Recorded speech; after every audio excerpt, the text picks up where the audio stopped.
हम एकलव्य स्कूल की जो वैकेंसी निकली है टीजीटी और पीजीटी की, उसके लिए हम चैप्टर वाइज क्वेश्चन डिस्कस कर रहे हैं। हमने लगभग थ्योरी कंप्लीट कर लिया है। बहुत लोगों को प्रॉब्लम है पीडीएफ के लिए, तो पीडीएफ जो है मैं हिंदी और इंग्लिश को कंबाइन करके मैंने ड्राइव में अपलोड कर दी है, और उसकी लिंक जो है मैंने डिस्क्रिप्शन में लिंक है, वहां से आपको मिल जाएगी। सबसे लास्ट में लिंक आपको मिल जाएगी। उस वीडियो में जाएंगे आप तो उसको अच्छे से देखेंगे तो आपको समझ में आ जाएगा कि आपको क्या करना है। ठीक है, तो बार बार इस चीज के लिए परेशान ना हो। तो हम देखते हैं, आज का हमारा टॉपिक है कम्युनिकेशन एंड इंटरेक्शन क्वेश्चंस। इसके बारे में तो आपको तो पता ही है, हम लगभग 100 क्वेश्चंस कर रहे हैं, मिनिमम 100 क्वेश्चन करेंगे हम हर टॉपिक के। तो कम्युनिकेशन को देखते हैं। जब भी हम कोई भी चैप्टर के क्वेश्चन डिस्कस कर रहे होते हैं तो मैं सबसे पहले आपको बताता हूँ डेफिनेशन उसकी, जिससे आपने यदि ना भी पढ़ा होगा तो आपको समझ में आ जाएगा। ठीक है, तो कम्युनिकेशन क्या होता है? कम्युनिकेशन मतलब होता है संचार, आपके शब्दों का, आपके सिंबल का, ठीक है, आपके चित्रों का आदान प्रदान ही क्या है?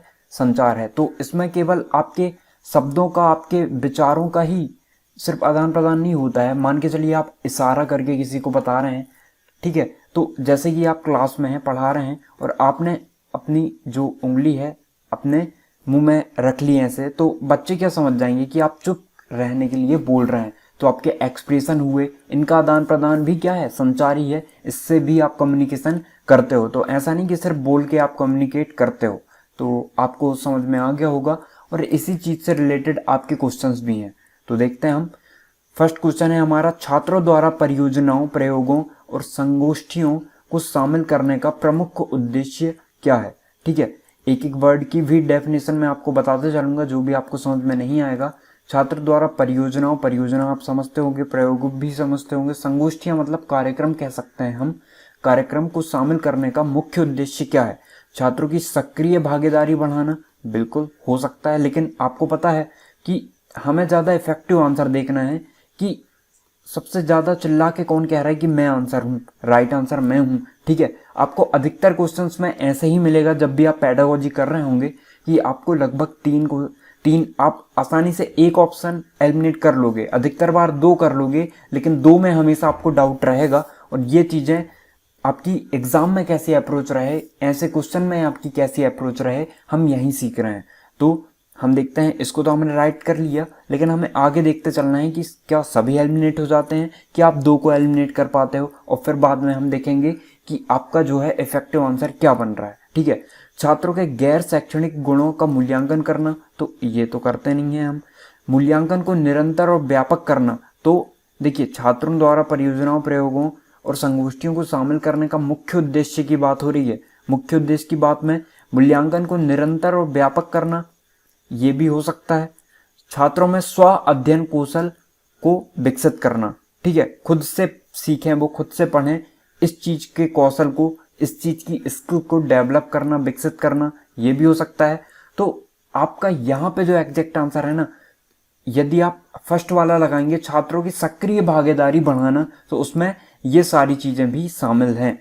तो आपका एग्जैक्ट आंसर क्या होगा? आपका एग्जैक्ट आंसर होगा छात्रों की सक्रिय भागीदारी बढ़ाना। बहुत से लोग कहते हैं कि फास्ट चलें, तो ठीक है, हम जल्दी जल्दी समझते चलेंगे जिससे लोग बोर भी ना हो। ठीक है, पीत पत्रकारिता या येलो जर्नलिज्म शब्द का अर्थ है। ठीक है, तो यदि मैं येलो जर्नलिज्म की बात आपको बताऊं या पीत पत्रकारिता की बात यदि मैं आपको समझाऊं, तो आपने ये सुना होगा ना कि ध्यान से देखिए इस आदमी को। ठीक है, ये वाले वर्ड जब न्यूज में चलते हैं तो वहां पे आपको क्या लगता है? वहां पे वो बहुत ज्यादा बढ़ा चढ़ा के चीजों को बताते हैं। ठीक है, तो यही होती है पीत पत्रकारिता। अब देखते हैं हम, आतंकवाद और हिंसा के बारे में सनसनीखेज समाचार, या पाठकों दर्शकों को आकर्षित करने के लिए सनसनीखेज और अतिशयोक्ति, कला और संस्कृत के बारे में सनसनीखेज समाचार, या पीले कागज पर सनसनीखेज समाचार। तो सनसनीखेज आपको हर वर्ड में मिल रहा है, लेकिन इसका एग्जैक्ट आंसर जो है आपको आकर्षक करने के लिए है, आकर्षित करने के लिए सनसनीखेज और अतिशयोक्ति को डालना उसमें। ठीक है, जैसे कि काम इतना हुआ लेकिन उसको बढ़ा चढ़ा के इतना कर देना, यही अतिशयोक्ति है। आपने हिंदी में पढ़ा होगा इस चीज को। ठीक है, अब हम नेक्स्ट देखते हैं, संगठनात्मक संचार को किसके समान भी किया जा सकता है? संगठन संगठनात्मक संचार को किसके समान भी किया जा सकता है। अब संगठन की बात क्या है, संगठन मतलब कोई कार्यालय हो सकता है आपका, कोई संगठन हो सकता है, कोई ऑफिस हो सकता है, उसकी बात हो रही है यहाँ पे, ठीक है। तो यहाँ पे आपका ऑप्शन बताना है अंतर संयुक्ति संचार, अंतर वैयक्तिक संचार, समूह संचार या जन संचार। जब भी संगठनात्मक संचार होता है ना, जब भी आपकी मीटिंग होती है तो वहां पे समूह संचार होता है। मतलब एक पॉइंट रहेगा, एक विषय रहेगा जिसके बारे में आपको बात करनी है, तो यहाँ पे एक जो वक्ता होगा, जो बोलने वाला होगा, वो तो बोलेगा ही, लेकिन यहाँ पे स्टॉप में बैठे वाले जितने भी हैं वो भी अपनी बात रखेंगे। तो इसे ही हम समूह संचार कहते हैं। ये सभी बैठे रहेंगे और अपनी बात को रखेंगे। यही आप संगठनात्मक संचार में देखते हैं, ठीक है। तो ये व्यक्तिक संचार नहीं है, अंतर्वैयक्तिक संचार बिल्कुल भी नहीं है, मतलब स्वयं से बात करना।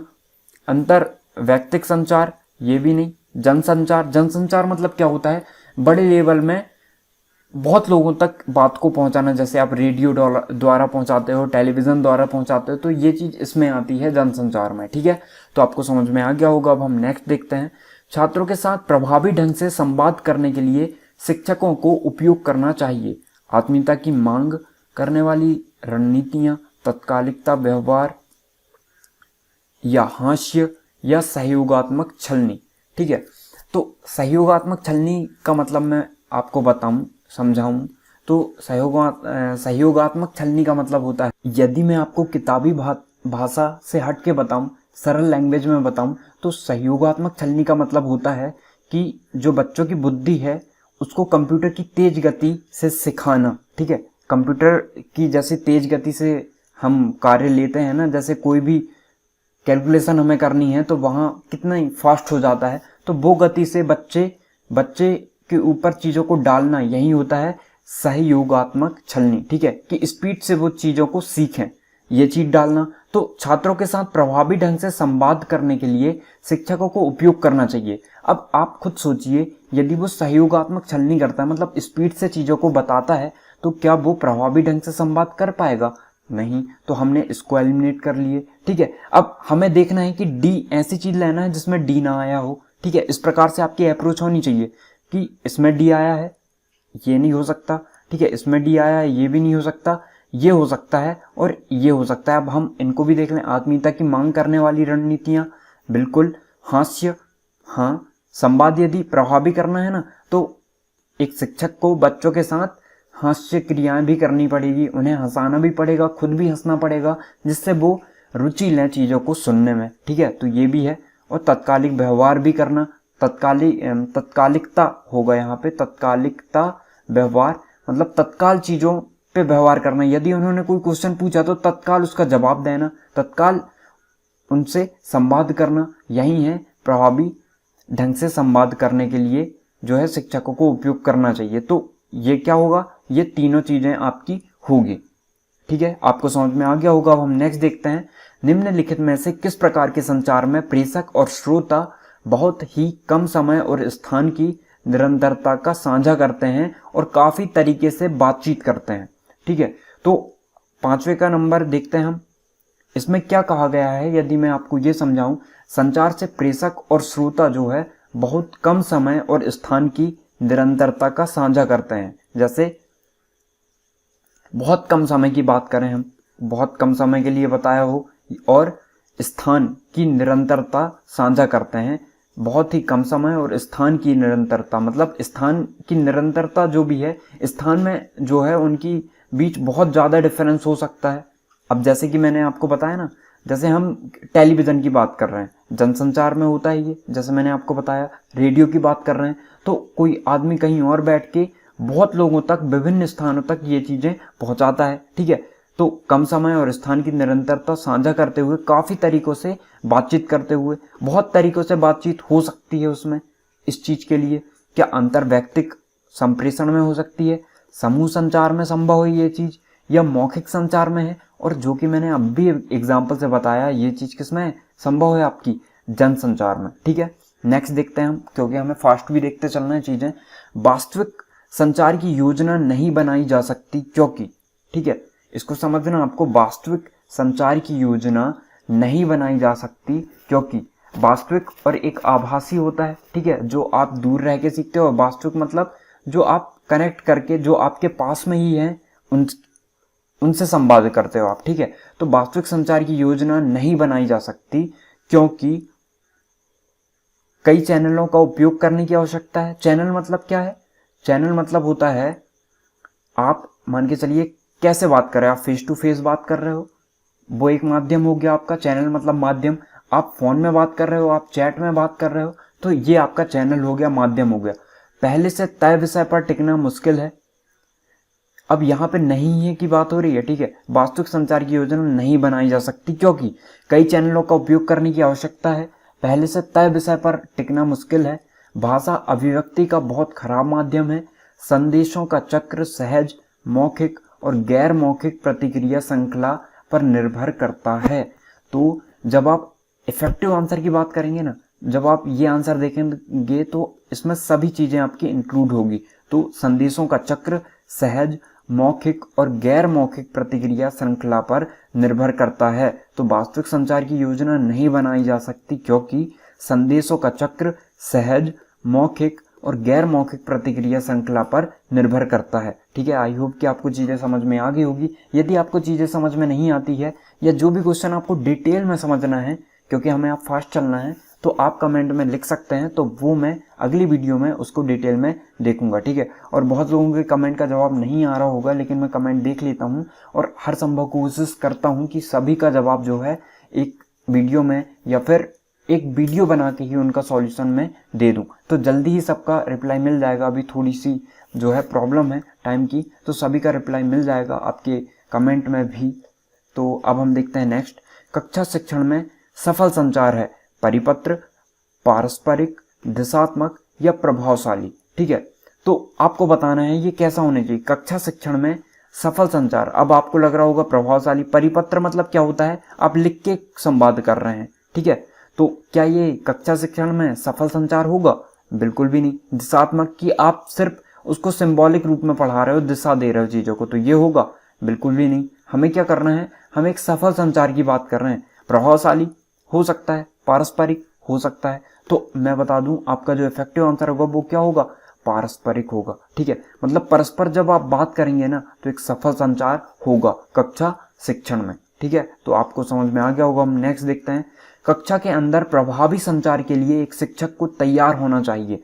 वैचारिक झुकाव, आदेश पर ध्यान देना, इशारा या श्रोता विश्लेषण, ठीक है। तो आपको बताना है कक्षा के अंदर प्रभावी संचार के लिए एक शिक्षक को तैयार होना चाहिए। किसके लिए? वैचारिक झुकाव के लिए, आदेश पर ध्यान देना, अपने आदेश पर ध्यान देना जो उसने आदेश दिया है, या इशारा करना, या श्रोता विश्लेषण करना। तो प्रभावी संचार के लिए ना श्रोताओं का विश्लेषण करना पड़ेगा कि किस चीज को उनको सुनना है, ठीक है। श्रोता मतलब श्रोता क्या है यहाँ पे? कौन है? छात्र हैं। तो छात्रों की कौन सी अप्रोच से उनको समझ में आ रही है बातें, किस ढंग से उन्हें बताया जाए, हास्य तरीके से बताया जाए जब चीजें समझ में आएगी, तो ये आपको विश्लेषण करना है। तो ये आपका राइट आंसर होगा, ठीक है। अब हम नेक्स्ट देखते हैं। प्रभावी संचार के लिए एक सहायक की आवश्यकता होती है। आर्थिक वातावरण, सामाजिक वातावरण, राजनीतिक वातावरण या बहुसांस्कृतिक वातावरण। तो प्रभावी संचार के लिए ना एक सहायक की आवश्यकता होती है, तो सबसे राइट आंसर होगा सामाजिक वातावरण। अब ये कैसा? आर्थिक वातावरण। प्रभावी संचार में आप क्या कह सकते हैं? आर्थिक मतलब उसकी आर्थिक स्थिति की बात हो रही है, ठीक है। राजनीतिक वातावरण हर जगह संभव है क्या? ये चीज है, राजनीतिक वातावरण हर जगह संभव नहीं है। यदि आप ना प्रभावी संचार करने चाहते हो तो उसके लिए सहायक है सामाजिक वातावरण, ठीक है। प्रभावी संचार के लिए सबसे ज्यादा इफेक्टिव क्या है? सामाजिक वातावरण। तो आपको ये पता होना चाहिए। अब हम नेक्स्ट देखते हैं। लोकप्रिय संस्कृति ब्लैंक को संदर्भित करती है, खालिस्तान को संदर्भित करती है। 9वीं का क्या आएगा आपका? सी आंसर आएगा, ठीक है। अब हम नेक्स्ट देखते हैं। 10th, लोकप्रिय संस्कृति को संदर्भित करती है। इनमें से 4 ऑप्शन है, 4 ऑप्शन में से आपको बताना है। लोकप्रिय संस्कृति की बात हो रही है, ठीक है। लोकप्रिय संस्कृति को संदर्भित करती है कक्षा संस्कृति, श्रमिक संस्कृति, जन संस्कृति या असभ्य संस्कृति। बिल्कुल आसान है, क्योंकि यहाँ पे लोकप्रिय बात हो रही है। सभी लोक में प्रिय हो वो चीज जन संस्कृति में आएगी। ठीक है, जनसंचार हो गया, जन संस्कृति मतलब सभी लोग इसमें शामिल हैं। तो लोकप्रिय कब होगी, जब सभी लोग उसे पसंद करेंगे, तो जन संस्कृति। ठीक है, असभ्य संस्कृति बिल्कुल भी नहीं, नेगेटिव है। श्रमिक संस्कृति मतलब सिर्फ श्रमिक लोग के लिए ही लोकप्रिय हो। कक्षा संस्कृति बिल्कुल भी नहीं। आपका राइट आंसर क्या होगा, बी नंबर। जैसे जैसे हम पारस्परिक संपर्क से जनसंचार की ओर बढ़ते हैं तो क्या कंडीशन होती है ये आपको देखना है। संदेश कम संरचित हो जाते हैं और प्रतिक्रिया अधिक तत्कालिक हो जाती है। संदेश कम संरचित हो जाते हैं और प्रतिक्रिया कम तत्कालिक हो जाती है। तो इस चीज को आपको ना डिटेल में पढ़ना है, इसको समय लग जाएगा पढ़ने में, तो आपको बताना है इसका आंसर क्या होगा। ठीक है, पॉज करके भी पढ़ के आप आंसर बता सकते हैं। यदि इसका आंसर नहीं बनता है तो मैं अगली वीडियो में से समझा के बताऊंगा। ठीक है, और नेक्स्ट देखते हैं, गैर मौखिक संचार के संबंध में निम्नलिखित में से कौन सा सही है। अब देखिए, कुछ लोगों को लग रहा होगा कि क्यों छोड़ रहे हैं इसको, तो मैं आपको बता दूं, आप कितने एक्टिव हैं इस चीज का भी पता लगना चाहिए। यदि आंसर की बात करें तो मैं तो आपको बता ही दूंगा। नेक्स्ट देखते हैं, गैर मौखिक संचार के संबंध में निम्नलिखित में से कौन सा सही है। गैर मौखिक की बात हो रही है, गैर मौखिक संचार के संबंध में निम्नलिखित में से कौन सा सही है।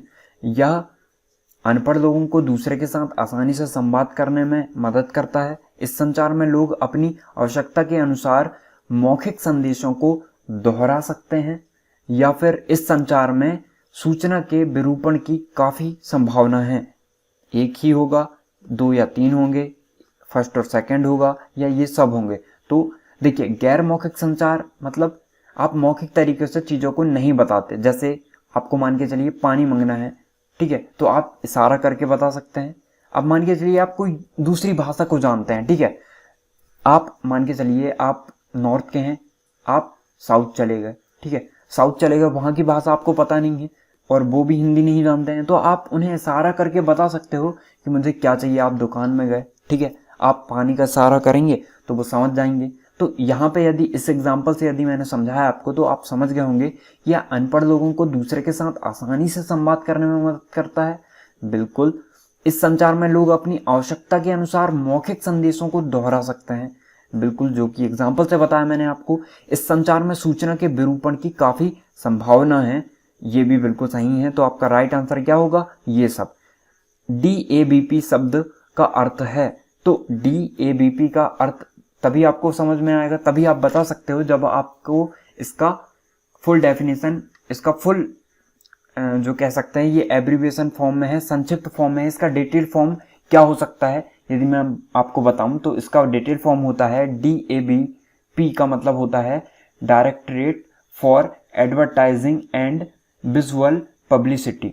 ठीक है, V से विजुअल और P से पब्लिसिटी। तो इसका हिंदी अर्थ क्या होता है, विज्ञापन और दृश्य प्रचार निर्देशालय। ठीक है, तो आपको ये समझ में आ गया होगा। हम नेक्स्ट देखते हैं, निम्नलिखित में से कौन अधिक परस्पर संवादात्मक और छात्र केंद्रित है।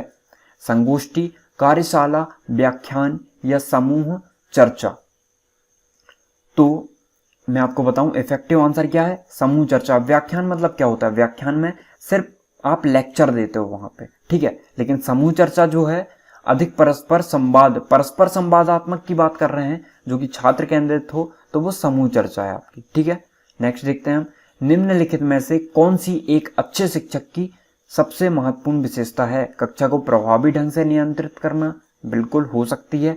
छात्रों को सीखने के लिए प्रेरित करना, बिल्कुल, और इफेक्टिव आंसर हो गया। विषय पर कमांड रखना, बिल्कुल अच्छा आंसर है ये भी।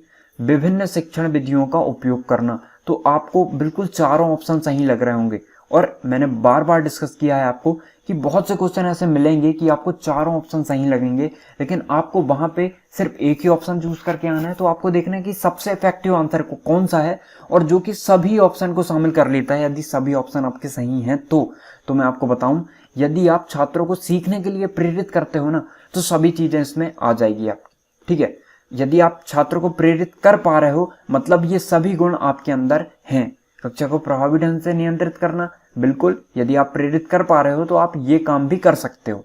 तो आपका एग्जैक्ट आंसर क्या होगा, 15वें का बी नंबर। हम नेक्स्ट देखते हैं, एक सक्षम शिक्षक को सही में एक अच्छा ज्ञान होना चाहिए। ठीक है, तो आपको बताना है, 4 ऑप्शन है आपके जो कि इस प्रकार है: अभ्यास, अवधारणा, सिद्धांत और अनुसंधान। तो मैं आपको सबसे पहले समझा के बता देता हूं। एक सक्षम शिक्षक को सही में एक अच्छा ज्ञान होना चाहिए। सबसे पहली बात है, उसको उस चीज की स्ट्रक्चर फॉर्म में उस चीज का ज्ञान होना चाहिए। ठीक है, उस चीज को वो सर्च करे, उसकी अवधारणा डिसाइड कर ले वो सबसे पहले कि किस प्रकार से वो है, उसकी एक स्टोरी तैयार हो जाए उसके अंदर। ठीक है, तो सबसे पहले जो है एक सक्षम शिक्षक को अच्छा ज्ञान होना चाहिए। इस तरीके से अच्छा ज्ञान हो सकता है उसे। ठीक है, तो सबसे पहले क्या होनी चाहिए, उसके अंदर एक अवधारणा हम कह सकते हैं वो निर्माण हो जाए, वो अच्छे से उसके बारे में एक्सपोजर कर ले, मतलब उसके बारे में जानकारी जुटा ले। ठीक है, ये बात समझ में आ गई। फिर उसको वो सिद्धांत रूप में समझ जाए उस चीज को। ठीक है, सिद्धांत के रूप में, प्रिंसिपल्स फॉर्म में हम कह सकते हैं, सिद्धांत में वो समझ जाए उस चीज को। उसके बाद क्या करना है, वो उस चीज का अभ्यास करे। ठीक है, और अनुसंधान करे। ठीक है, अभ्यास मतलब बार बार प्रैक्टिस करे उस चीज का, अनुसंधान मतलब खोज करे उस चीज में और भी चीजें ऐड करे। तो ये चीजें हैं, एक सक्षम शिक्षक को सही में एक अच्छा ज्ञान होना चाहिए। इसके लिए उसको उस चीज का सबसे पहले ज्ञान जुटा ले वो अवधारणा के रूप में, फिर वो सिद्धांत के फॉर्म में कि अवधारणा जुटाया तो उसने, जैसे मैंने सिद्धांत की एक डेफिनेशन बताई थी आपको जब मैं दर्शन बता रहा था आपको, सिद्धांत मतलब क्या होता है, जो कि सत्य रूप में आपका डिफाइन कर दिया गया। कोई भी अवधारणा लाई गई, ठीक है, और उसको बता दिया गया है कि ये सत्य है, तो सत्य चीज को जो है सिद्धांत के रूप में बता दिया गया। ठीक है, जैसे गति के 3 नियम हैं, आपको पता है। गति का पहला नियम सिद्धांत के रूप में क्यों बता दिया गया है, क्योंकि ये सत्य घटना है इसलिए। ठीक है, तो ये चीज आपको समझ में आ गई होगी।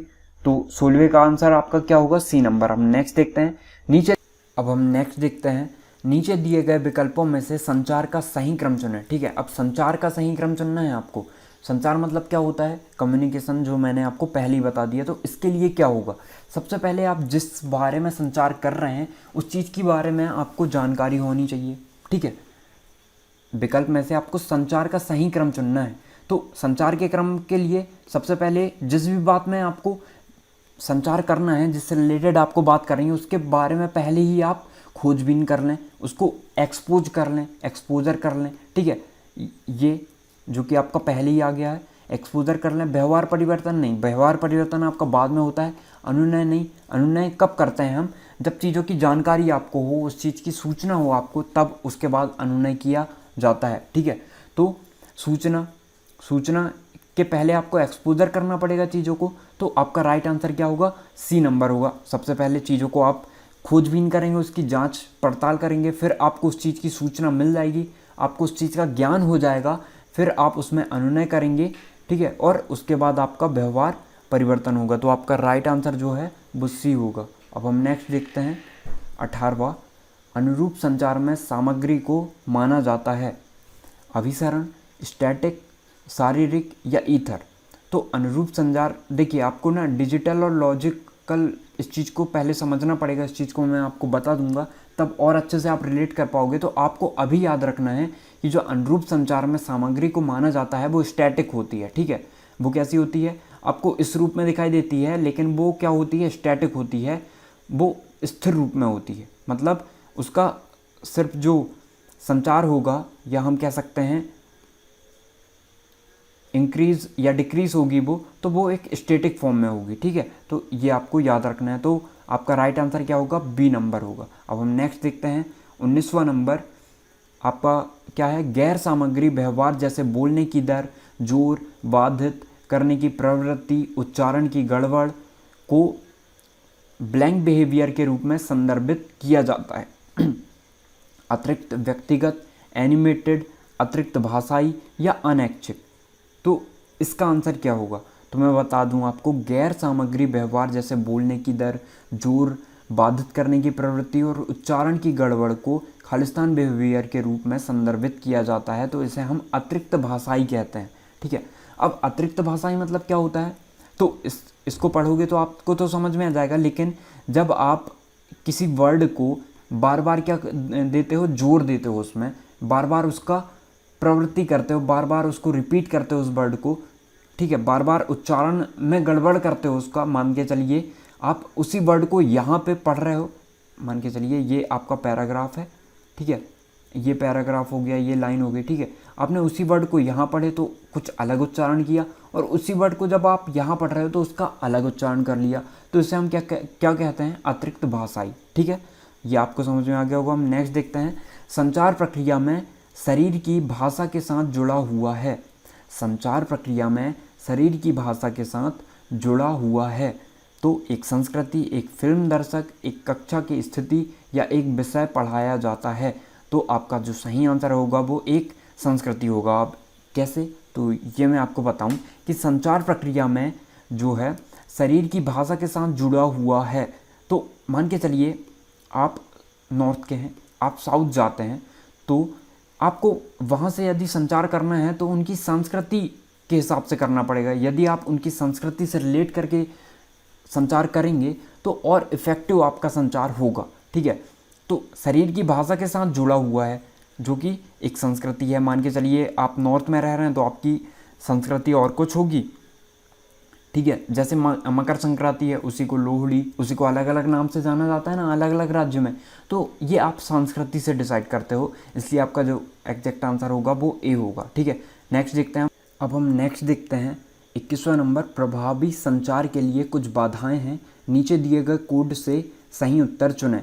तो अब देखिए फिर वही आ गया जो मैंने आपको पहली अप्रोच बताई थी कि जब भी ऐसा ABC या फिर 1 2 3 के फॉर्म में ऑप्शन दिए रहे हैं ना आपके, और जब एक दो ऑप्शन को साथ में लेके या 3 ऑप्शन को साथ में लेके करें तो आपको एक नेगेटिव आंसर देख लेना है जो नहीं हो सकता, तो बाकी के सारे ऑप्शन जो वो नेगेटिव वाला होगा ना, बाकी सभी हटा सकते हो आप। ठीक है, जो ऑप्शन एलिमिनेशन की ट्रिक आपको फॉलो करनी है यदि क्वेश्चन आपको जल्दी करने हैं, तो आपकी एग्ज़ाम में कैसी अप्रोच होनी चाहिए मैं आपको ये भी बता रहा हूँ। ठीक है, अब हम नेक्स्ट देखते हैं और ये आपको फॉलो भी करना है। प्रभावी संचार के लिए कुछ बाधाएं हैं, बाधाएं की बात हो रही है।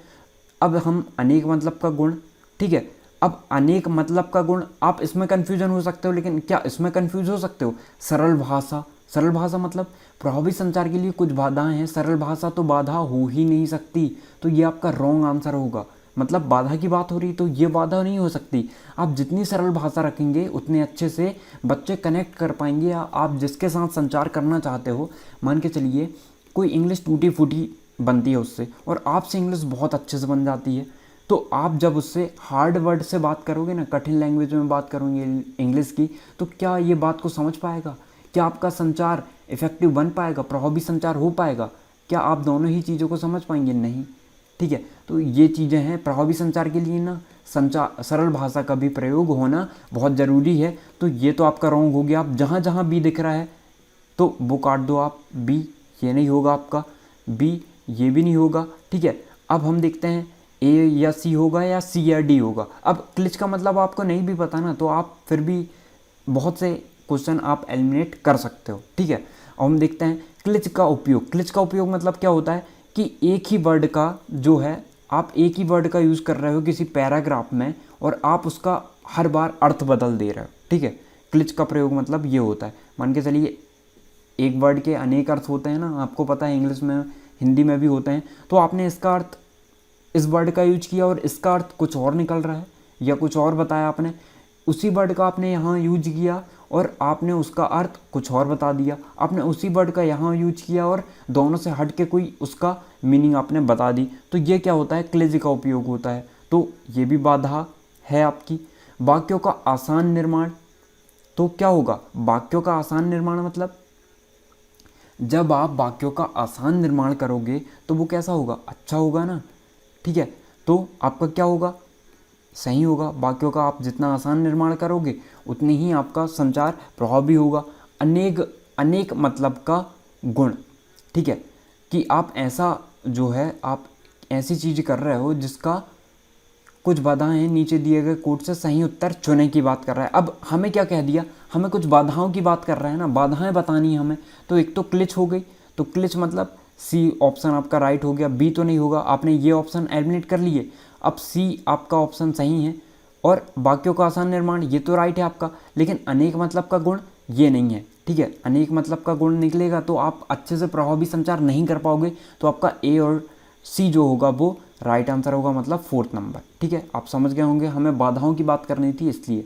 नेक्स्ट देखते हैं, स्थानीय और फेस टू फेस कम्युनिकेशन को कहा जाता है नैदानिक एकीकरण, प्रदर्शनात्मक एकीकरण, सामाजिक एकता या स्थानिक एकता। स्थानीय और फेस टू फेस की बात कर रहे हैं, फेस टू फेस कम्युनिकेशन को कहा जाता है तो इसे कहा जाता है सामाजिक एकता, ना कि स्थानिक एकता।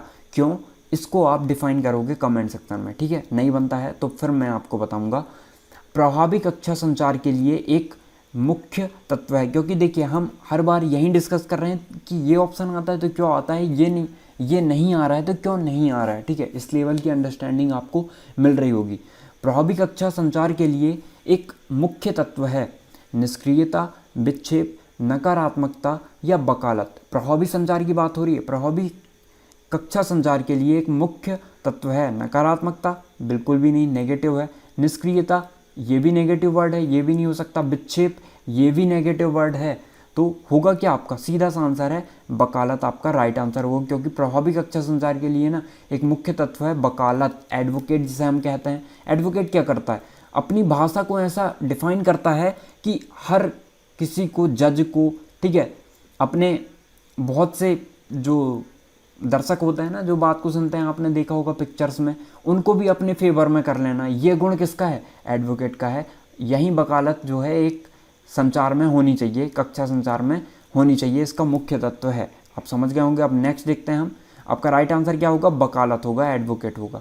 निम्नलिखित में से कौन जन मीडिया का एक कार्य है, संस्कृति का संचार करना, राष्ट्र नीतियों का निर्माण करना, न्यायपालिका को अपने फैसले लेने में मदद करना, शेयर बाजार को स्थिर करना। तो ये तो बिल्कुल आपका क्या हो गया, नेगेटिव हो गया। अब यदि नेगेटिव भी नहीं हम कहें तो आपको कोई ऐसा ऑप्शन देखना है जो कि आपका तीनों को अपने अंदर ले ले। ठीक है, सांस्कृतिक का संचार करना, बिल्कुल जन मीडिया का कार्य क्या है, संस्कृति का संचार। राष्ट्र नीतियों का निर्माण करना, बिल्कुल। लेकिन जब आप संस्कृति के संचार की बात करेंगे ना, तो इसमें ये भी चीज़ें आ गई, न्यायपालिका को अपने फैसले लेने में मदद करना, ये भी आ गया, शेयर बाजार को स्थिर करना। तो ये है क्या जन मीडिया के अंदर, बिल्कुल है भी और नहीं भी है। तो आपका जो राइट आंसर वो क्या होगा, ए नंबर होगा। इफेक्टिव आंसर आपका ए है। नेक्स्ट देखते हैं हम 25वां नंबर, आज का मीडिया समाज समीकरण बड़े पैमाने पर है। आज का मीडिया समाज समीकरण बड़े पैमाने पर है, मिस्ट्रिकल है या नैतिक रूप से बाध्य होना है या उपभोक्ता जागरूक है या परंपरा केंद्रित है।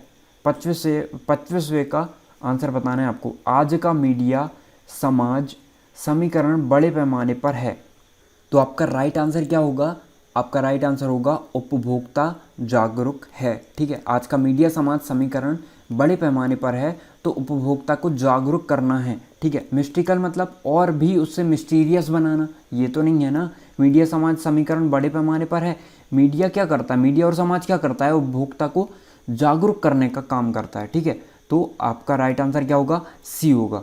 ओके, आपको जो भी प्रॉब्लम हो आप कमेंट सेक्शन में पूछ सकते हैं। जिनको भी कमेंट में जवाब नहीं मिल रहा है जल्दी उनको जवाब मिल जाएगा, थोड़ी सी प्रॉब्लम है। और जिनको लग रहा है कि हिंदी इंग्लिश दोनों में होना चाहिए, तो बिल्कुल हम कोशिश कर रहे हैं आगे से कि आपका कंटेंट हिंदी और इंग्लिश दोनों में हो। और यदि हम पीडीएफ की बात करें जो कि थ्योरी की बात है, तो वो हिंदी इंग्लिश दोनों में है, उसमें आपको कोई भी प्रॉब्लम नहीं होगी, आप वहाँ से भी थ्योरी को पढ़ सकते हो। ओके।